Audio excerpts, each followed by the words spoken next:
마왕 등장. 오늘은 애니메이션 나 혼자만 레벨업에 나오는 주인공 성진우가 귀멸의 칼날 세간에 들어간다면 어땠을지에 대한 가상 시나리오 일부예요. 이 영상에는 치명적인 스포일러와 개인적인 견해가 있으니 그 점 유의하시길 바랍니다. 大丈夫ですか? 그럼 시작해볼까요?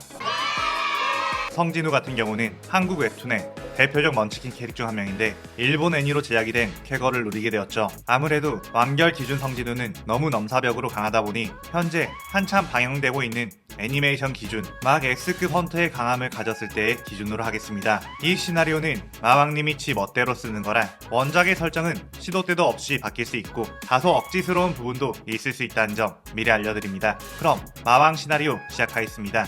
병든 엄마와 고등학생인 여동생 진아를 부양하기 위해 헌터로 활동하고 있던 성진우에게는 하나의 비밀이 있었는데 어떤 미스테리한 던전에 들어갔다 나온 뒤 계속해서 자신을 강해질 수 있게 만드는 어떤 게임 같은 시스템과 함께하게 되었고, 원칙적으로는 한 번 각성하면 더 강해질 수 없는 헌터의 세계관에서 혼자서만 레벨업을 할 수 있는 상태가 되었죠. 그렇게 오늘도 진우는 엄마의 병을 고칠 수 있는 약을 얻기 위해 레벨업 할 수 있는 던전을 찾고 있었는데 갑자기 시스템에 의해 긴급 퀘스트 창이 열리게 되었고, 그 퀘스트를 이수하면 꽤나 높은 능력치를 준다고 나와 있었기 때문에 그러자 어떤 어둠 속으로 빨려 들어가게 되었고, 낯선 곳에서 눈을 뜨게 된 진우는 지금까지 들어갔던 던전들과는 사뭇 다른 느낌을 받게 되었죠. 왜냐하면 그곳은 던전이라기보단 마치 이 세계 같은 느낌. 그리고 퀘스트 창에는 이곳에서 태초의 오니 무잔을 사냥하라 라는 알림이 떠 있었습니다. 진우는 그냥 그 오니를 찾아서 죽이기만 하면 끝인 건가 라는 생각에 큰 길 쪽으로 나가봤는데 순간 한숨부터 나올 수밖에 없었죠. 왜냐하면 던전 같은 경우라면 일반인들은 들어올 수 없고 자신을 공격하는 몬스터들만 득실득실거리며 던전 규모가 그렇게까지 넓지 않아서 던전 보스까지 도달하는 게 그리 오래 걸리지 않았지만, 지금 이곳은 일반인들이 득실득실한 것뿐만 아니라 이곳에 모여있는 사람들이 하는 말을 들어보니 옆나라 일본이었고, 심지어 사람들의 옷차림새나 건물들을 보아하니 과거의 일본인 것 같았기 때문이었습니다. 이 퀘스트는 어떤 정보들을 모아 태초의 오니 무자한테까지 닿아야 하는, 어떻게 보면 꽤나 장기적인 퀘스트라는 걸 알았는데, 진우가 퀘스트 창에서 제공받은 특이사항에는 좋은 소식과 안 좋은 소식 하나씩 있었죠. 좋은 소식은 배경은 일본이지만 의사소통이 자유로울 수 있도록 이곳 사람들이 하는 말을 알아들을 수도 자신이 하는 말을 이쪽 사람들이 알아먹을 수 있다는 거였고, 나쁜 소식은 자신의 원래 세계에서 부하로 만들어놨던 여러 몬스터들을 이곳에는 불러올 수 없다는 거였습니다. 성진우의 직업은 네크로맨서로 그림자 병사들을 거느리며 자신이 죽인 몬스터들을 그림자 병사로 만들 수 있었는데, 여차하면 수백 마리의 병사들을 풀어 태초의 오니를 찾으려고 했지만 그게 무용지물이 된 상황이었죠. 진우는 처음부터 차근차근 헤쳐나가야 하는 건가 싶어 일단 몸소 정보를 찾아 나서게 되었는데, 정보에 빠삭할 것 같은 상인들에게 다가가 오니에 대해서 물었지만 다 큰 어른이 그런 걸 믿느냐며 오니는 어린 아이들을 겁주기 위해 만들어낸 괴담일 뿐이라며 웃어 넘겼기에 아무래도 오니를 찾는 게 그리 쉽지는 않겠다는 생각을 했습니다. 한편 오니가 되어버린 여동생을 인간으로 되돌리기 위해 비살대원이 된 탄지로는 임무를 위해 아사쿠사 거리에 왔다가 태초의 오니인 무잔을 마주치게 되었고, 무잔이 시민 한 명을 오니로 만드는 바람에 그를 놓치고 말았죠. 다행히 타마의 도움으로 위기에서 벗어나게 된 탄지로는 자신을 도와준 오니 타마요를 만나기 위해 타마요의 아지트로 들어가게 되었습니다. 탄지로는 타마요에게 네즈코가 아직 인간을 잡아먹지 않았으며 그런 네즈코를 인간으로 되돌리고 싶다고 말했고, 타마요는 네즈코를 유심히 보더니 그녀는 무잔의 저주를 스스로 벗어난 특이 케이스인 것 같다고 했죠. 그리 타마요는 네즈코를 인간으로 되돌리기 위해서는 무잔의 피에 가까운 12개월의 오니들의 피를 채취해야 한다고 했습니다. 그런데 그때 바깥에서는 무잔이 보낸 암살자인 스사마루와 야하바가 쳐들어왔고 그들을 향해 색실공을 마구 날렸죠. 탄지로는 야하바에 의해 궤도가 자꾸 바뀌는 색실공에 맥을 못 추고 있었고, 타마요와 네이코를 향해 색실공이 날아갔는데 그녀들은 그 공을 피할 수 없는 상황이 되었습니다. 그런데 그 순간 색실공이 전부 다 베어져 버렸고 네지코의 앞에는 성진우가 유유히 모습을 드러냈죠. 타마요는 진우를 보고서 깜짝 놀라며 당신은 누구냐고 전혀 기척이 느껴지지 않았는데 어떻게 이곳에 들어와 있는 거냐고 물었습니다. 사실 아까 전 성진우는 탄지로의 나무 가방 쪽에서 인간과 다른 기운이 있다는 걸 느꼈고, 그 가방에 들어있는 존재가 바로 자신이 찾고 있는 온이라는 걸 알았는데, 꽤나 신중한 편인 그는 다른 시민들과 다르게 칼을 차고 있는 인간의 가방 속에 오니가 있다는 걸 수상하게 여기고 은신으로 몸을 숨긴 뒤 탄지로를 계속 주시했었죠. 그러다가 탄지로가 타마요의 아지트에 들어가게 되자 몰래 함께 들어가게 되었고, 그곳에서 탄지로가 오니인 타마요와 하는 대화를 듣고선 이 세계에는 태초의 오니인 무잔 세력과 그에 대항하는 오니 세력이 있다는 걸 알게 되었습니다. 또한 탄지로는 네지코의 오빠로 그가 여동생을 인간으로 되돌리고 싶어하는 간절함을 받고 진우 역시 여동생인 진아가 있었기에 만약 자신의 여동생이 이런 상황에 처했다면 자신은 어떻게 했을지 생각을 하게 되었죠.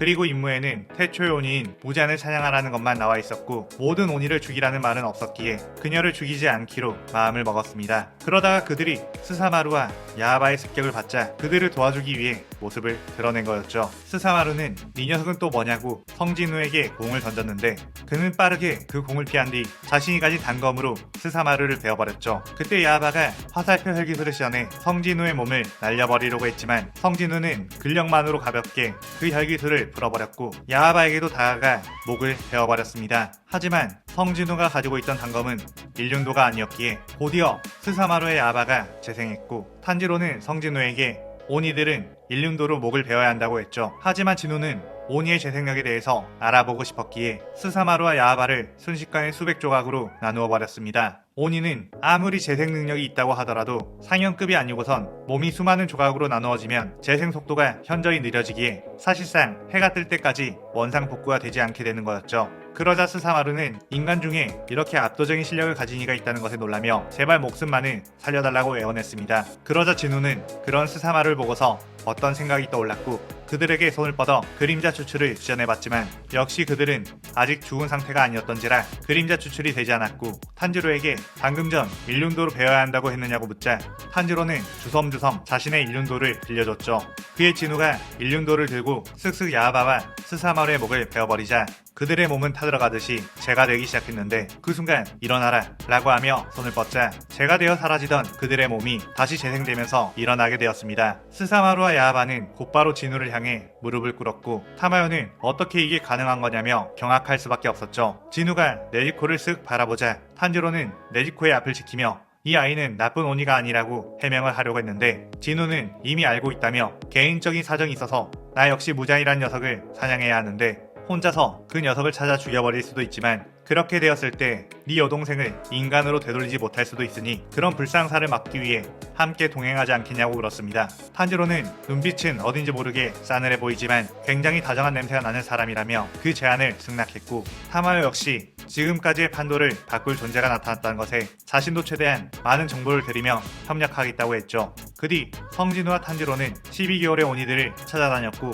탄지로는 성진우와 함께 다니며 그가 이 세계의 사람이 아니라는 걸 알고 원래의 세계에서는 어떤 일을 했는지 조심스레 물었습니다. 진우는 동생의 학비와 아픈 엄마의 병을 낫게 하기 위해 헌터라는 직업을 가지고 돈을 벌고 있었다고 했고 탄지로는 자신 역시 일찍 돌아가신 아빠를 대신해 가족들의 생계를 책임지고 있었다며 공감대를 형성했죠. 그러면서 탄지로는 어느 날 숯을 팔고 돌아와 보니 가족들이 전부 죽어 있었고 네지코는 오니가 되어 있었다는 이야기를 꺼냈고 진우는 정말 참혹한 과거라며 만약 자신의 가족에게 그런 일이 일어났다면 결코 멘탈이 버틸 수 없었을 거라고 격려를 해줬습니다. 그러는 사이에 아이들이 사라진다는 장구 저택에 도착하게 되었고 진우는 그 안에서 오니가 튀어나오자 곧바로 마법을 시전해 제압을 했지만 역시나 완전히 죽인 게 아니기 때문에 그림자 병사로 만들 수가 없었고 탄지로의 물의 호흡으로 그 오니의 목을 베어내자 그제서야 그림자 병사로 만들 수 있었죠. 그의 진우는 앞으로의 싸움에서는 일륜도가 필요하다는 거 알았고 탄지로에게 그 방법을 물어보니 피살대 선별 시험에 통과하면 된다고 했습니다. 진우는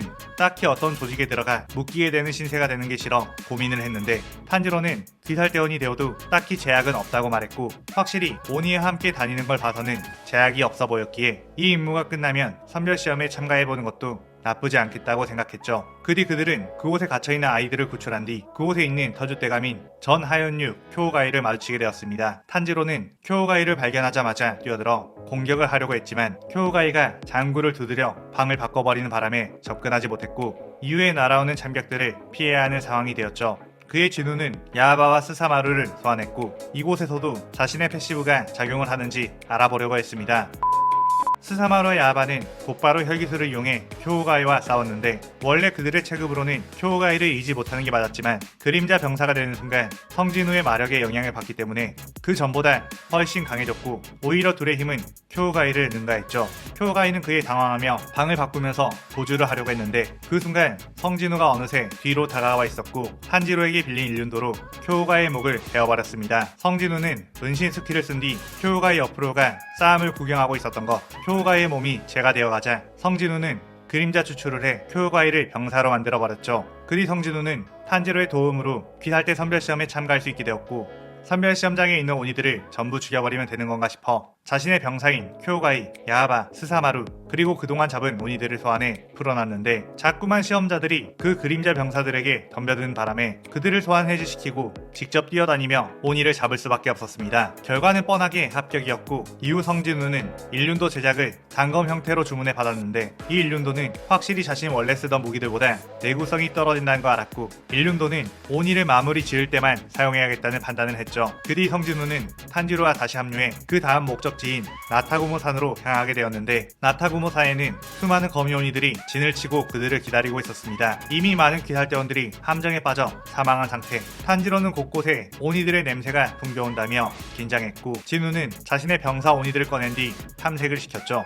하지만 진우가 거둔 오니들은 확실히 체급이 약했기에 거미 일가의 네임드 오니들을 상대하기에는 벅찼는데 진우는 자신의 오니 병사가 밀리는 상황이 있을 때마다 그곳으로 출격해 그 오니들을 단숨에 베어버리며 그 오니들을 병사로 만들었습니다. 그때 나타구모산을 장악해 거미 일가를 꾸리고 있던 하요노 루이는 자신의 가족들에게 무슨 병고가 생겼다는 것을 알고서 이곳에 침입한 겁대가리를 상실한 이들을 죽이기 위해 몸서 나섰죠. 그때 두 명의 검사가 눈에 들어왔는데 한 검사가 루이를 발견하고 뛰어들어오자 곧바로 거미줄 혈기술을 날려 몸을 큐브 스테이크처럼 썰어버렸습니다. 그 모습을 본 무라타는 저 오니는 압도적인 강함을 가지고 있다며 당장 도망가야 한다는 생각에 뒤로 빤스런을 했죠. 그런데 무라타의 테러에는 여러 거미오니들이 있었고 무라타는 그동안 운 좋게 많은 곳에서 살아남았지만 이번만큼은 끝이라고 생각했습니다. 하지만 그 오니들은 무라타를 무시하고서 그냥 스쳐 지나갔고 무라타는 에? 뭐지?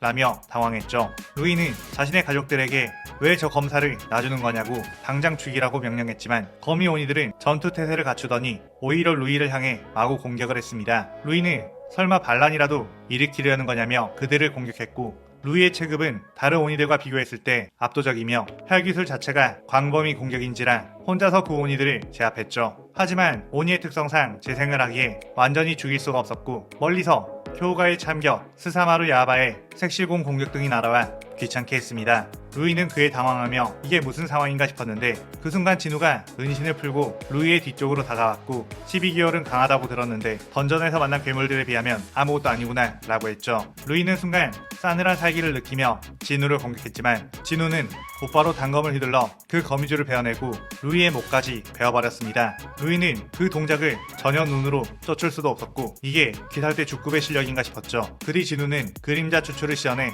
루이를 병사로 만들었고 일단 그래도 지금까지 거미 오니들을 통솔해왔다는 점이 있으니 거미 일가의 오니들을 하나의 분대로 만들고 루이를 분대장으로 임명했습니다. 그런데 저 멀리에서 탄지로의 비명소리가 들려왔고 진우는 탄지로에게 무슨 일이 생긴 건가 싶어 빠르게 이동하며 이 시나리오 일부가 끝이 나게 되죠. 이번 시나리오에서는 성진우의 능력을 너프를 시켜 먼치킨이지만 새롭게 오니들을 수집해가는 방식을 사용해봤어요. 오늘의 가상 시나리오에 대한 감상평 많이 남겨주시고 이 시나리오가 계속 연재되길 원하신다면 좋아요 많이 눌러주세요. 그럼 2부가 나오길 기대하면서 마음은 퇴장. 오늘 영상 즐겁게 보셨다면 구독, 좋아요, 알림 설정 누르는 거 잊지 마시고요. 그럼 오늘은 이만 사요나라.さようなら。